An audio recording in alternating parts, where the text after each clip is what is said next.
भाभी की सौतन पार्ट 1। माँ, भाई ने इस लड़की से क्यों शादी की? मुझे ये अधीरा बिल्कुल पसंद नहीं है। बेटी अब क्या कर सकते हैं।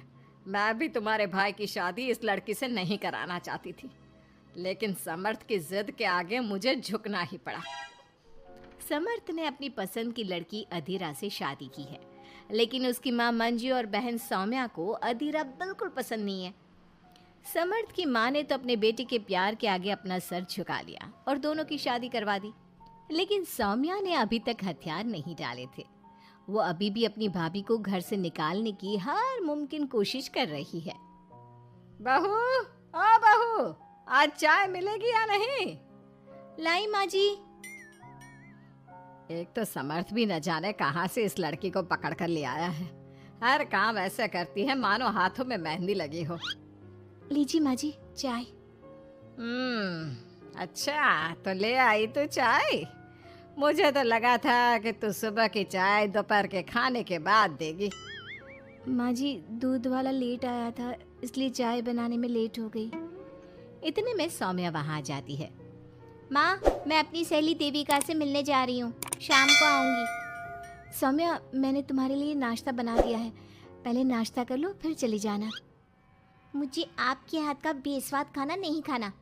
मेरी सहेली देविका बहुत अच्छा खाना बनाती है, मैं उसके यहाँ खा लूँगी। ओके माँ, बाय, मैं चलती हूँ। सौम्या के जाने के बाद मंजू अपनी बहू पर चिल्लाते हुए कहती है, बहू, तूने इतनी बुरी चाय बनाई है, इससे अच्छा तो तू जहर पिला देती, कम से कम वो मीठा तो होता। अगर मेरे बस में होता तो चाय की जगह जहर ही दे देती। कुछ कहा तूने? अब नहीं माँ जी, मैं दूसरी चाय बना देती हूँ। रहने दे, मैं जा रही हूँ अपनी बहन के घर। तो घर का सारा काम करके रखना, शाम तक आ जाऊंगी। और हाँ, रात के खाने में कुछ अच्छा बना लेना। मंजू अधीरा पर हुक्म चलाकर चली जाती है। अधीरा बड़बड़ाती हुई किचन में जा रही होती है कि तभी समर्थ वहाँ आ जाता है। अधीरा, नाश्ता लाओ जल्दी से, ऑफिस के लिए देर हो रही है। क्या करोगे नाश्ता करके? किसी को भी मेरे हाथ से बना खाना पसंद नहीं आता। आप भी बाहर ही कर लेना नाश्ता। लगता है माँ और सौम्या ने फिर तुमसे कुछ कहा है, तभी तुम्हारा मूड इतना खराब है। तुम माँ और सौम्या की बातों का बुरा मत माना करो। मैंने माँ के खिलाफ जाकर शादी की है ना, इसलिए वो तुमसे कुछ उखड़ी उखड़ी रहती है। लेकिन मुझे पता है, जिस तरह तुमने मेरा दिल जीत लिया, उसी तरह तुम माँ और सौम्या का दिल भी जीत लोगी। बातें बनाना कोई आपसे सीखे। अब आपको ऑफिस के लिए देर नहीं हो रही? हो तो रही है, लेकिन सोच रहा हूँ सौम्या और माँ घर पर नहीं है। तुम दिन भर अकेली घर में क्या करोगी? मैं आज ऑफिस की छुट्टी कर ही लेता हूँ। नहीं नहीं नहीं, मैं घर में अकेली रह सकती हूँ, आप ऑफिस जाओ। चलो जाओ और अपना काम करो। समर्थ ऑफिस चला जाता है और शाम को जब सभी घर आते हैं, अधीरा सबके लिए बड़े प्यार से खाना तैयार करके रखती है। सौम्या सबसे पहले किचन में जाती है। अरे वाह, खाने की तो बहुत अच्छी खुशबू आ रही है, लेकिन मुझे इस खाने का मजा किरकिरा करना ही होगा। सौम्या खाने के अंदर बहुत सारी हल्दी डालकर चली जाती है। उसके बाद अधीरा सबके लिए खाना लगाती है, लेकिन किसी को भी खाना अच्छा नहीं लगता। छी भाभी, कितना बुरा खाना बनाया है। इससे अच्छा तो आप हमें मना ही कर देती कि आप खाना बनाएंगी ही नहीं, तो हम बाहर से ही कुछ अच्छा खाकर आ जाते। कम से कम हमारे मुंह का स्वाद तो नहीं बिगड़ता। बहू, तूने हम सबको सुबह बिना खाना खाए निकाल दिया, और अब भी हमें बिना खाना खाए सोना पड़ेगा।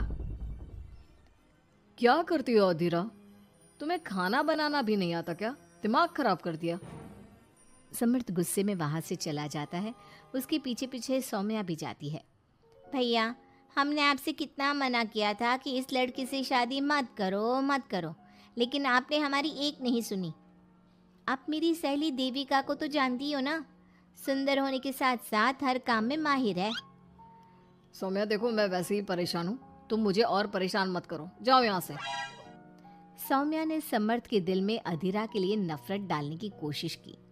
अगली सुबह अधीरा जल्दी सोकर उठी और सबके लिए नाश्ता बना लिया, लेकिन समर्थ बिना कुछ खाए ही ऑफिस के लिए निकल गया। सौम्या भी ये सब नोटिस कर रही थी। उसने देविका को घर पर बुला लिया। देविका, आज भैया बहुत गुस्से में है। आज तुम ऐसा खाना बनाओ कि भैया उस अधीरा की तारीफ करना भूल जाए। सौम्या, तुम ये सब क्या कर रही हो? तुम्हारा भाई शादीशुदा है, वो कभी मुझसे शादी करने के लिए तैयार नहीं होगा। लेकिन तुम तो भाई से पहले से ही प्यार करती थी ना। हाँ करती थी, लेकिन ये उन दिनों की बात है ना। चुप रहो तुम। अगर तुम्हें भैया को पाना है तो तुम्हें वही करना होगा जो मैं कहूँगी। सौम्या ने जैसा जैसा कहा देविका ने वैसा ही किया। देविका ने बहुत ही स्वादिष्ट खाना बनाया। शाम को सभी लोग इकट्ठा हुए और सबने एक साथ मिलकर खाना खाया। इतना मजेदार खाना खाकर सबने देविका की खूब तारीफ की। समर्थ ने अपनी पत्नी को ताना देते हुए कहा, अधीरा, देविका ने कितना अच्छा खाना बनाया है। तुम्हें देविका से खाना बनाना सीखना चाहिए। अब तो ये रोज की बात हो गई। सौम्या हर बार देविका को अपने घर बुलाती और किसी न किसी बात पर अधीरा को शर्मिंदा करती। सौम्या अपने भाई की बात देविका से कराने लगी। अब समर्थ भी देविका से प्यार करने लगा। सौम्या ने अपने भाई से कहा, भैया, आपको देविका पसंद है ना? अरे तुम ये क्यों पूछ रही हो? क्योंकि मैं चाहती हूँ कि आप देविका से शादी कर लो। अरे सौम्या, ये मुमकिन नहीं है, क्योंकि देविका मुझसे शादी करने के लिए कभी तैयार नहीं होगी और अधीरा भी इस रिश्ते से खुश नहीं होगी। आप देविका की चिंता मत करो, उससे मैं बात कर लूंगी। आप बस अधीरा भाभी को समझा दो। सौम्या की बात सुनकर समर्थ अधीरा के पास जाता है। वो उससे अपनी और देविका की शादी की बात करता है। अधीरा, मैं देविका से शादी करना चाहता हूँ। क्या? आप शादी करोगे? लेकिन क्यों? क्योंकि मैं उससे प्यार करता हूँ। प्यार तो आप मुझसे भी करते थे। कल कोई और लड़की पसंद आ जाएगी तो तीसरी शादी कर लोगे? देखो अधीरा, तुम्हें घर में कोई पसंद नहीं करता। तुम्हारी शादी मैंने माँ के खिलाफ जाकर की थी। अब तुम मेरे और देविका के बीच में मत आओ, प्लीज। क्यों बीच में ना हो?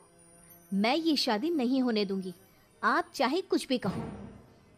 अधीरा के लाख विरोध के बावजूद भी सौम्या और मंजू ने समर्थ की शादी देविका से करवा दी। आखिरकार सौम्या अपनी भाभी की सौतन ले ही आई। शादी के बाद देविका ने घर में आते ही घर वालों के साथ कैसा सलूक किया और अधीरा के साथ क्या हुआ, ये सब जानने के लिए इंतजार कीजिए हमारे अगले एपिसोड का।